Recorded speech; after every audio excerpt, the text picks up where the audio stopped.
सभी को नमस्कार। एक बार और आध्यात्मिक गूढ़ी गहरी बातों को सीखने का मंच स्पिरिचुअल इनसाइट्स में आपका स्वागत है। आज हम एक नए विषय पर बातचीत करेंगे, सीखेंगे परमेश्वर का अवतार का रहस्य। अंग्रेजी में बोला जाए तो the incarnation mystery of God. यहाँ पर देखा जाए तो अवतार, यह शब्द हमारे हिंदुस्तान में एक काफ़ी प्रचलित शब्द है। इस शब्द से लगभग सभी परिचित है। दूसरी बात देखा जाए तो परमेश्वर विभिन्न समयों में या विभिन्न युगों में अवतार लेना, यानी कि ऊपर से नीचे उतरना, इसका एक और मतलब भी बोल सकते हैं। शरीर का धारण लेकर पृथ्वी पर कुछ विशेष काम करने के लिए पृथ्वी पर उतर कर आता है। यह शब्द या इस शब्द अवतार का मीनिंग है, वैसे भावना है। अब यहाँ पर एक सवाल उठेगा कि भगवान को या परमात्मा को क्या काम करने के लिए, क्या विशेष है वो काम जिसके करने के लिए वो पृथ्वी पर उतर कर आना पड़ता है। बोले तो हमारे देश के मान्यता के हिसाब से एक श्लोक है जो शायद भगवद गीता से है। उसे कुछ ऐसा है, पवित्राय साधूनां विनाशाय चतुष्कितां धर्म संस्थापनार्थाय संभवामि युगे युगे। इसका तात्पर्य बड़ा सरल है। पवित्र लोगों को रक्षा करने के लिए और दुष्टों को नाश करने के लिए हर युग में भगवान अवतरित होता है बोलकर ये इस श्लोक का एक सिंपल से एक्सप्लेनेशन है। पर यहाँ पर एक बात सोचा जाए तो जो संसार में दुष्ट लोग हैं उन्हें नाश करना और संत लोगों को बचाना, एक तरह का ये पुलिस का काम करने के लिए भगवान अवतरित होता है बोलकर इसका एक्सप्लेनेशन है। मेरा अपना एक अंडरस्टैंडिंग थी, यह काम क्या परमात्मा अपने स्वर्ग में अपने सिंहासन पर बैठकर क्या ये काम नहीं कर सकते थे। तो मैं जब बाइबल ग्रंथ पढ़ा तो इसमें मैंने ये देखा कि बहुत संदर्भों में परमात्मा यह काम स्वर्ग में अपने सिंहासन पर बैठकर वो काम कर दिया, यानी कि दुष्टों को विनाश किया और अच्छे लोगों को, संतों को उन्होंने बचाने का काम। तो मेरी अंडरस्टैंडिंग में यह सोच थी कि अगर परमात्मा को इंसान बनकर पृथ्वी पर आना ही है तो उनके पास एक ऐसा काम, ऐसा उद्देश्य होगा जो स्वर्ग में परमात्मा की तरह ही होकर वो करने के लिए उन्हें नामुमकिन है, यानी कि एक इम्पॉसिबल, असंभव काम करने के लिए उन्हें पृथ्वी पर आना पड़ता है। ये क्या उद्देश्य बोलकर जब मैंने और गहराई से बाइबल ग्रंथ का अध्ययन किया तो मुझे कुछ बातें पता लगे। जैसे कि मैं कुछ बातें, मानव जाति का मूल समस्या क्या है बोले तो पाप, और ये पाप ईश्वर के विरोध में कार्य है और एक स्वभाव है जो हर मनुष्य को अपने जन्म से उसने पाया है। क्योंकि आदि पुरुष और स्त्री जो थे वो पाप किया और उनका विरासत पाप जो है हर मानव जाति में, हर प्रत्येक व्यक्ति में आ चुकी है। और ये कुदरती स्वभाव जो है, जो कुछ परमेश्वर ने आज्ञा दी उसके विरोध में काम करने के लिए एक स्वभाव जो मनुष्यों में चलती है।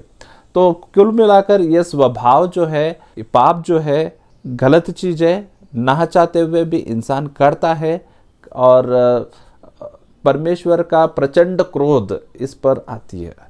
तो जिसका परिणाम क्या बोले तो जीते जी इंसान जो है वेदना, दुख, पीड़ा, अशांति से अपना जीवन व्यतीत करता है। बेशक उसके पास कितने भी पैसे रह दो, कितने भी नाम बन जाए, लेकिन फिर भी एक तरह का असंतोष रह जाता है। अब यहाँ पर एक बात आती है कि जीते जी तो ये सारा दुख तो उठाएगा, लेकिन मरने के बाद उस व्यक्ति को जो पाप से जन्मा, पाप की स्वभाव से जिया और पाप में मारा गया, तो उसे परमेश्वर, पवित्र परमेश्वर उसे नरक या आग के झील में डालने देता है, यानी कि सदा के लिए वहाँ पर यात्रा उठाता है। यहाँ पर सवाल उठेगा कि हमारा अपना कोई इसमें डायरेक्ट रोल नहीं है पापी बनने में, तब इसीलिए परमेश्वर ने एक उपाय सोचा मानव जाति को देने के लिए। वो उपाय क्या है बोले तो, और ईश्वर का ये नियम है,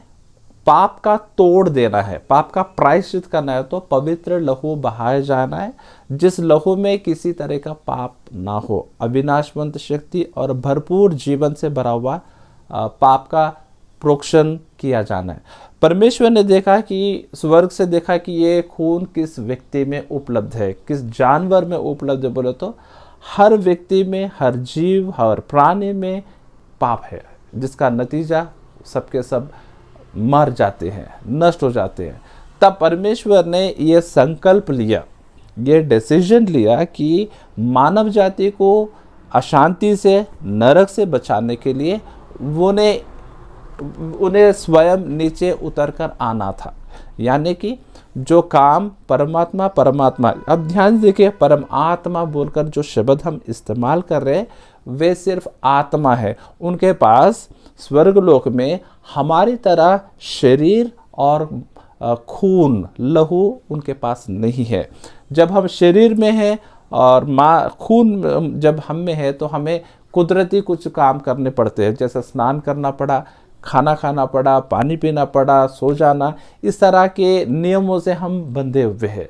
लेकिन स्वर्ग लोक में जब परमात्मा की तरह है तो शारीरिक जो चीज़ें हैं उनके लिए वो ज़रूरत नहीं पड़ती है। लेकिन परमेश्वर ने सोचा लोगों को बचाने के लिए पवित्र लहू बहाया जाना किसी के पास नहीं, तो उन्होंने ये संकल्प लिया कि वे इस पवित्र लहू को लेकर इस पृथ्वी के ऊपर उतर आएंगे। तो उन्होंने एक कुंवारी कन्या को चुन लिया जिसका नाम मरियम था। 2000 साल पहले यरूशलेम देश में, और उस स्त्री के द्वारा वे उत्पन्न हुए, 33.5 साल पाप रहित जीवन व्यतीत किया। और जब प्रभु यीशु मसीह 30 साल के हो गए तो उन्होंने अपनी सेवकाई शुरू की, और उन्होंने कई संदर्भों में इस संसार में वे स्वर्ग से उतरकर यानी कि अवतार लेने का उद्देश्य उन्होंने बताया। मिसाल के तौर पर मैंने 2 यहाँ पर लिखा है कि यीशु के अवतार का उद्देश्य। लूका रचित सुसमाचार 19 अध्याय उसका 10 आयत में यीशु ने कुछ ऐसा कहा, क्योंकि मनुष्य का पुत्र खोए हुए को ढूंढने और उनका उद्धार करने आया है। यीशु मसीह कहते हैं कि मानव जाति पाप में खोई हुई है और उन्हें ढूंढना और उन्हें उद्धार देना, उन्हें पापों की क्षमा देना, इस उद्देश्य से आया है। एक और जगह उन्होंने अपना इस संसार में या अवतरित होने का उद्देश्य उन्होंने बताया, मार्कुस रचित सुसमाचार 10 अध्याय का 45 आयत में, क्योंकि मनुष्य का पुत्र इसीलिए नहीं आया कि उसकी सेवा टहल किया जाए, पर इसीलिए आया कि आप सेवा टहल करे और बहुतों की छुड़ौती के लिए अपना प्राण दे। ध्यान दे यहाँ पर प्रभु यीशु मसीह कह रहे हैं बहुतों की छुड़ौती के लिए अपना प्राण दे। संपूर्ण पाप रहित खून जिस किसी व्यक्ति में है बोले तो प्रभु यीशु मसीहा उस खून को पहनकर इस पृथ्वी पर आए। मरियम के कोख में उन्होंने शरीर बना लिया अपने लिए, और एक नया खून, जिस पवित्र खून, उसमें आकर वो रह गए और जन्म लेकर वो पवित्र लहू को लेकर आए और उसे बहाकर यानी कि बलिदान होकर बहाकर मानव जाति को जिस बुराई पाप से जो झेल रही है, जूझ रही है, जिस कारण अशांति, नरक जैसे बुराई झेलेगी, उससे छुड़ाने के लिए प्रभु यीशु मसीह आए।